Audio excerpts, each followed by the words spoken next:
Welcome to Gigs and Guitars. In this edition we're going to talk about Pearl Jam and the BST gig at Hyde Park in London, which I went to in July of this year, so stay tuned.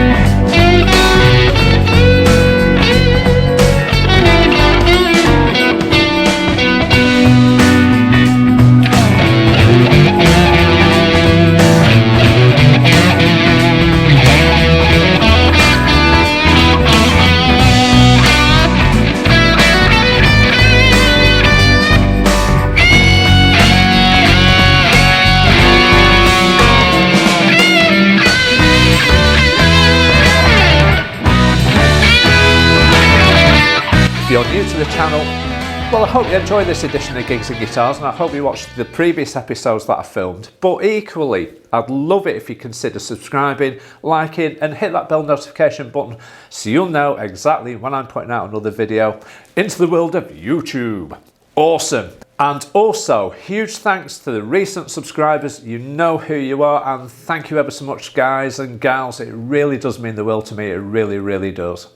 Okay, Pearl Jam, I've got some quick bullet points written down on my notepad before we go into the review of the gig. So basically, formed in 1990, still doing the business through to present day at the minute. 11 studio albums, 85 million albums sold. It's going to be more than that now, to be honest. Hall of Fame induction in 2017, which was incredible. Latest album is Gigaton. If you've not heard that, it's well worth a listen. Debut album was 10 in 1991, so they formed in 1990, and a year later they released that iconic album, 10. And that album is probably the most, well, for me personally, it's the best album that Pearl Jam have done, to be honest. Top hits from the Alive album is Even Flow, Alive, and Jeremy. We can't possibly forget about any of those three. For me, my favourite track out of the three is definitely Alive. I was in a Blackpool band at the time, which was called Blown Vinyl, 5-piece band. We did perform Alive. And I think with just having one guitarist and keyboards, we actually performed it very, very well. And in fact, we performed Alive at Paul McGarvey's wedding last year with Paul McGarvey singing, because that's what he wanted to do. And Paul, you did a brilliant job and it's fantastic. So for me, Alive has got a bit of a personal side to it because it's a track that I just love to play. And you guys obviously love it as well, you know, because that's what made it hit in 1991. So moving on to the day itself, it's Saturday the 9th of July. Pearl Jam had played Hyde Park in London the night before on the Friday. Michelle and I got on a train from Blackpool. We went down to Euston train station. It literally took us probably about, say, 2.5 hours to 3 hours to get there. We then got on a tube over to Chiswick, where our accommodation was. So we booked into the hotel. And I've got to be honest, it was absolutely stifling red hot. It was a really warm, in fact it was roasting, guys. As we went through London, you could see that the actual grass in the area was yellow, it's parched, and it was very, very dry. So when we were at the hotel and we were looking at the weather, we thought, well, to be honest, it's roasting, and we were approaching the heat wave of 2022, which was predicting temperatures in a few weeks' time as being around about sort of 30 plus degrees, which is unusual for the UK. And we thought, if we're going to go to Hyde Park and spend all day in the heat of the sun from, say, midday through to like 10 or 11 o'clock at night, I'm not a sun person, to be honest. I like the sun, I like the warm weather, but if it's too hot, I get uncomfortable with it. I do like the shade. And the thing for me is, I've not got much hair and all the rest of it, got to stick a hat on and all that kind of carry on, stick a load of lotion on.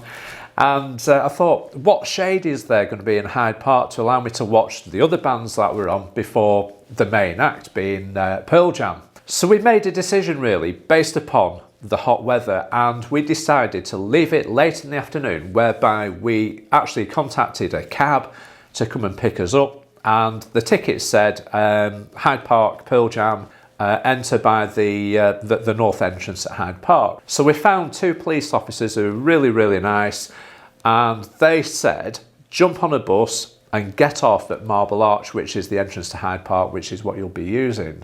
Anyway, so we jumped on a bus. Got to say, being honest, the bus was probably a good idea, but not on that day, because it kept getting stuck in traffic because of the Hyde Park stuff that was going on.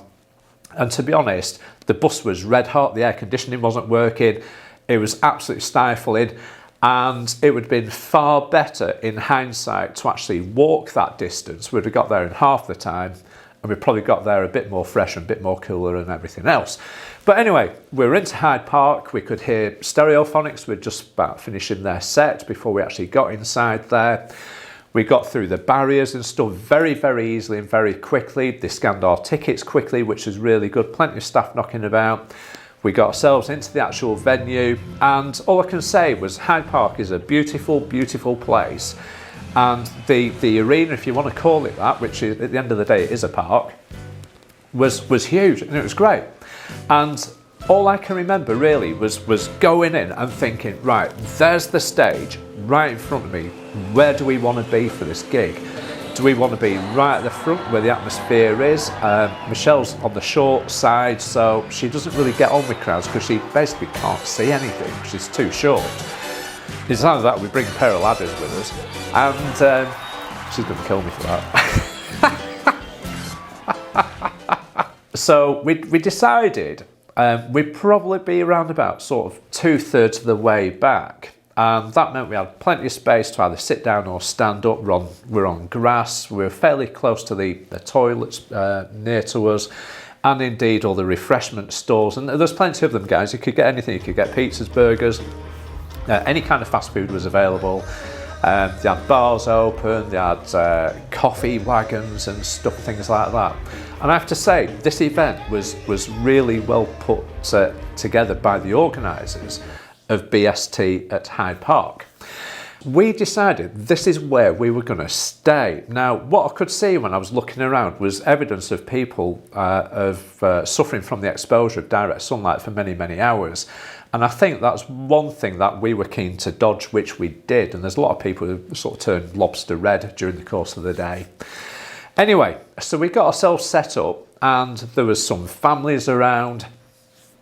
And it was just a great atmosphere. The weather was lovely. It was cooling down, but it's still warm. What I'm going to get onto now is what I can see in terms of the stage setup. Now, the stage was a generic kind of stadium, sort of park, open air event kind of stage with the rig. But what I did see was, obviously, on the stage you've got the big sort of PA speakers. They generally use these big archy things these days, like curve around at the bottom and then sort of fan out to the top. Those were replicated every 150 metres down Hyde Park 2 or 3 times. And indeed, they also had some huge TV screens, so you could see what was going on. I mean, we could see the stage where we were, but we weren't anywhere near it.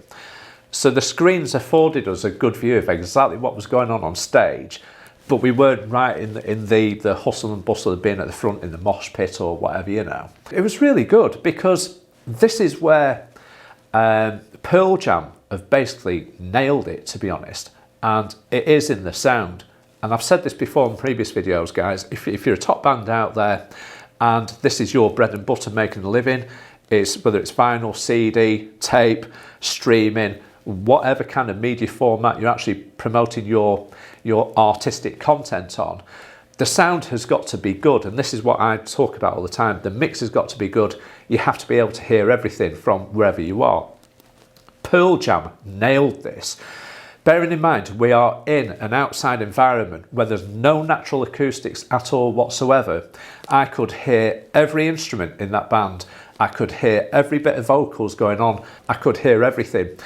And that wasn't just where I was, because I did move around the actual stadium. For example, I'd go and get a coffee. I'd pop to the loo or something, because it's quite a big gig, and occasionally you do need to use the facilities, so you are moving around the actual event stadium. But in doing so, I was listening to see whether I could hear the same stuff in different parts of this auditorium, and I could. And this is where Pearl Jam have basically pulled the cat out of the bag and provided a fantastic outdoor gig to an incredibly high standard. And other bands should take note. If you're in a music hall or somewhere, or in an arena, guys, this is what you want to focus on. Use Pearl Jam's techniques as a benchmark. You can't go wrong. And Queen, make note of that one, guys. That's your top tip from me. Pearl Jam nailed it.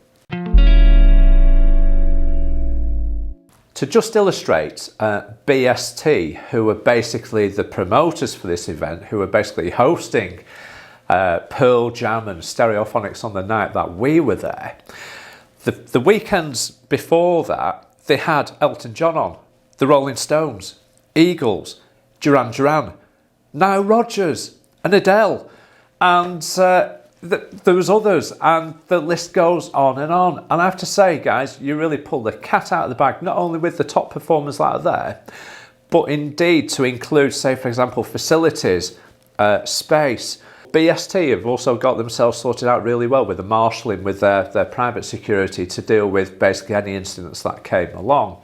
So, for example, there's one scenario where the show had to stop with Pearl Jam. Okay, I hear we have a situation, but they're on it, so I think we're okay.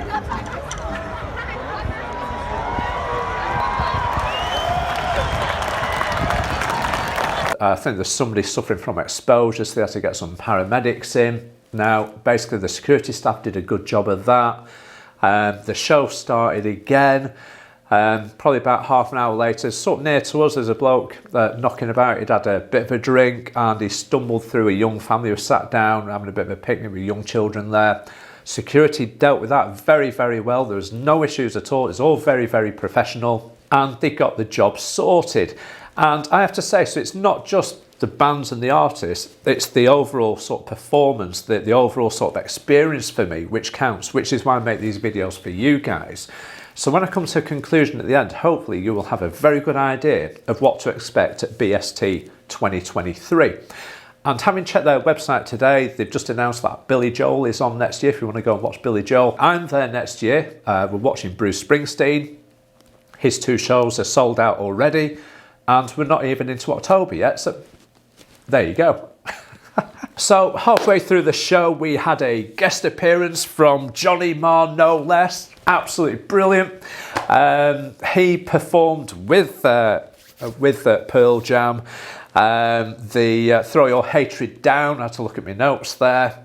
And I have to say, great track. Good to see Johnny Marr on stage playing his Les Paul, which is really, really nice. I think it had 3 pickups and it's like a standard instead of being like these sort of Les Paul kind of custom Black Beauty things, which normally have the 3 pickups on it. But yeah, what a great set.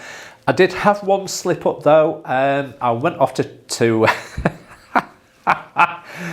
it must be an age thing. I had to pop off to the loo again and get a couple of cups of coffee in for me and Michelle and that. And while I was actually on the bog, I could hear Eruption, and I thought, oh no, they're doing Eddie Van Halen's Eruption. I thought, right, no, I've got to get back, and I did. And I probably caught the end half of Eruption, and I thought that was a real good treat. I thought it really was absolutely fantastic.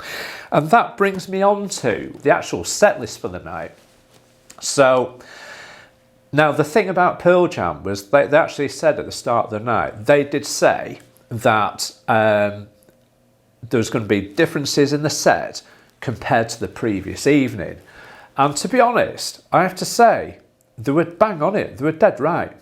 So I got a couple of messages from a friend called Carl Longbottom of Carl Longbottom Guitars, and he messaged me later that night saying, Kev, did they do this when you were there on the Saturday?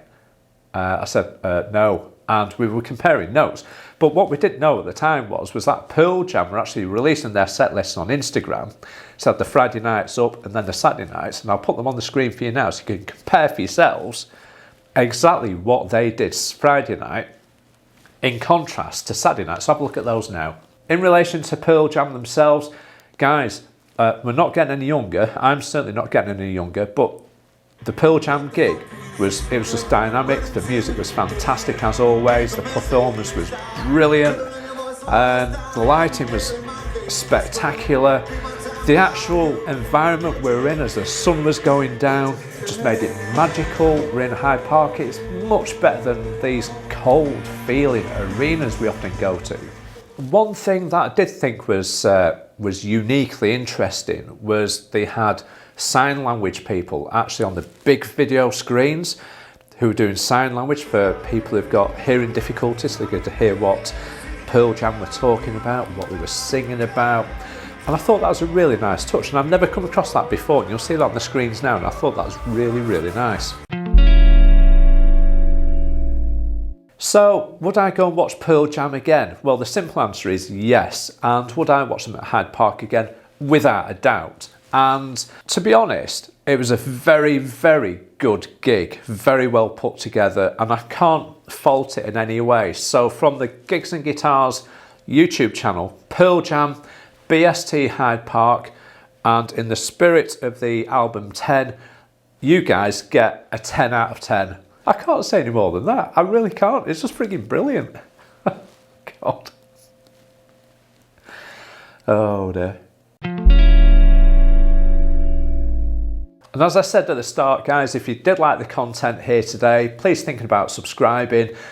I'd love you to subscribe to the channel, hit that bell icon, send me a like, put a comment down below, and check out these two videos at the end of the video, which are probably about amp building and stuff like that.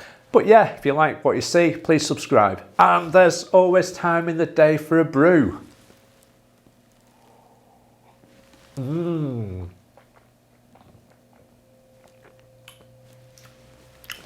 Cracking.